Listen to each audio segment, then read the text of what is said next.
don't think the quotes are lies. I think when you are given anonymity, you're probably going to, one, be more honest than you would if they're attaching the quote to your name, or use that as a chance to like, hey, if I give them something that I want out there and that's going to sound good for their magazine too, throw that in there.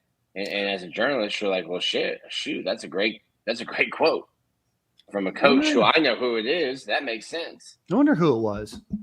Kirby, bro. I'm telling you. Kirby? I'm thinking it's a Missouri. Drinkwitz. Drinkwitz seems like that kind of guy. You know what I mean? It wasn't corny enough.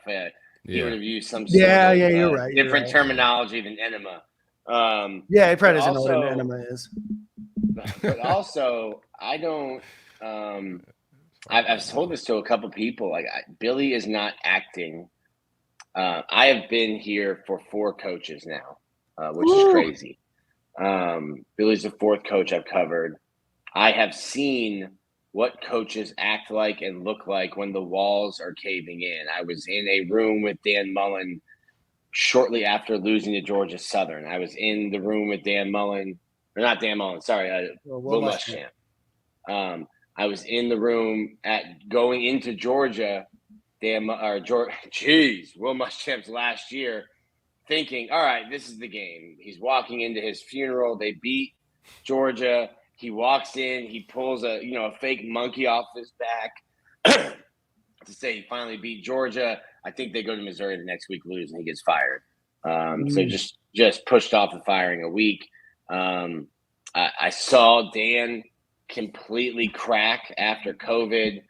He was a different coach that COVID year, and then the next years, when the walls are closing in, I have seen that. I know what that looks like. Billy Napier is not acting like a coach who believes he is on even a warm seat. I don't think the oven's on in the room that Billy Napier is sitting in his mind. I think the oven should be on. You know what I mean? I'm saying in his mind. I'm letting Florida know that we should at least be in the preheat cycle. You know what I mean? It's preheated on 350 like everybody does. Like Dan's pulling on his OJ gloves. He's got his ski mask on. He is sneaking into the Napier home to preheat the oven. Here's the thing, right? Yeah. I hope so. You're saying that he's like. I'm saying the way he's talking, the way he's moving. I do not get the sense that Billy Napier believes his seat is hot, whether we do or we don't. We could be down 10 with 2 minutes left, and it's the same urgency, right? Like we see the house on fire during the game. Like, bro, we down 10. We gotta like go no huddle. So the lack of urgency and the lack of reading the room is I rocks with Billy. I want him to see him successful. But the lack of urgency and the lack of reading the room, that would just be par for the course. If he feels comfortable, that's just his demeanor. No shots at him. His demeanor is real cool, calm, and collected. I'm not about to panic. Even if we're down 10 with 2 minutes left on the clock, he's going to take his time. He's going to vibe out, you know what I'm saying? And then talk about his dad and God. 10 guys on the field. He's like, right, what? Yeah, it's all good. We don't need 10 in this play. We got 10. We'll get 11 next time. What could happen, right? So, I mean, I think that there's, we've talked about this a lot on the show. I didn't know this is where today would go. We've talked a lot about it on the show. I think that there's some improvements that you can say are valid. There's areas of opportunity and there's areas of concern going into next year, right? Obviously, Florida does have a tough schedule. I always say that with like, on paper, it's a tough schedule. We don't know, right? Like there's a lot of changeover in quarterbacks. I think 7 or the 8 programs that Florida's playing have new quarterbacks. There's going to be injuries along the way on both sides. There's a lot that can happen. I think that we want to see some in-game improvements overall by the University of Florida football team. Florida complained a lot about the defensive line and about defensive backs last year. You've made 2 changes there. You brought in Ron Roberts, hopefully to add some additional, to add an adult to the room, if you will. I'm not saying that in a demeaning way. You've hopefully made some changes along the way that the Napier administration believes are going to put the football team in a better position. I think we still all want to see the feel for the game and the on-field coaching and tactical things get much improved, right? Like we want to see less procedural penalties, less penalties coming out of a timeout, 11 players on the field, not 2 number 3s on the field at one time, right? So like those are areas where there's still an opportunity for improvement. I don't think it's washed completely yet, right? But I still think that the oven should at least be on. You know what I mean? Billy, if you're listening to this show, let me give you some advice. I don't know what they're telling you in the administrative office. They're telling you to be comfortable and your seat's not high. I'm gonna tell you something about this fan base, bro.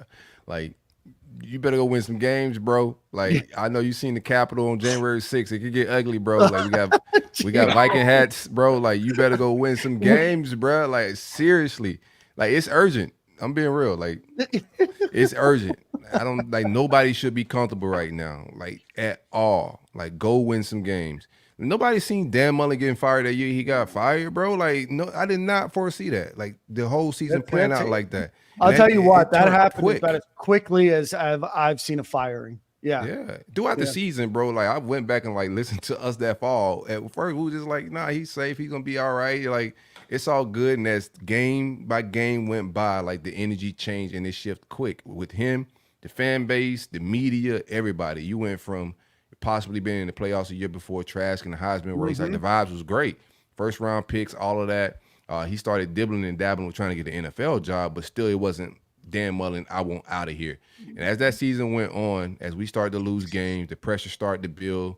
You know, the fans and the players started beefing. That's how it always is. Like, the players turn inward, and it's us versus the fans, and then it turns ugly quick. Bro, you cannot underestimate the power of this fan base. Like, don't go into this season comfortable. Just straight up. Yeah. Go win some games. Fragrance Journey. Yeah, smash that like button while you're here. Kevin Valdez. I sat next to Ron English on a flight this past week. A great conversation with Candid. Stephen Gale alum Ron English. Don't know if Ron English would come back onto the program after that interview. Now that I'm thinking about it. What, bro? What'd you do to Riverboat Ron? What? Fedora Ron. You know, I'm a fan. Ron. Yeah, there was Ron English. Yeah, not Ron Roberts. Ron English. I think we just had some questions, you know what I mean? Like about plays and why certain people weren't playing. It was early on. Ahmad was on. I think that there was just overall, I think the vibe just wasn't quite like Ahmad's calling out the safety play. Ron didn't like it. We just weren't vibing the way that we normally do with a guest on that one, you know. Listen, they had Ron won me over when it was him and Hove. In a drop in a dunk with some 24-inch spokes. Ron got his fedora on. Hove's leaning up against the back of the caddy. I was like, you know what? Your safeties can give up 48-yard bombs, no problem. No. Fire out that picture. I just don't think fire out that picture. Hey, his defense have played well since leaving. For sure. Yeah, I mean, they played well before. He rotated a million DBs, bro. I don't know what Ron was doing. The project he tried here, he's not trying wherever he's at now. I tell you that, bro. He had us looking crazy. Yeah. And I don't care that he blocked me. Antonio Brown blocked me this weekend too. Yeah, I saw that. He must not like fatherhood. Every once in a while, I will. You'll say, "Hey, Father's Day stuff all weekend. I ain't do nothing. I'm just being a dad." And he was like, "No, what is he doing?"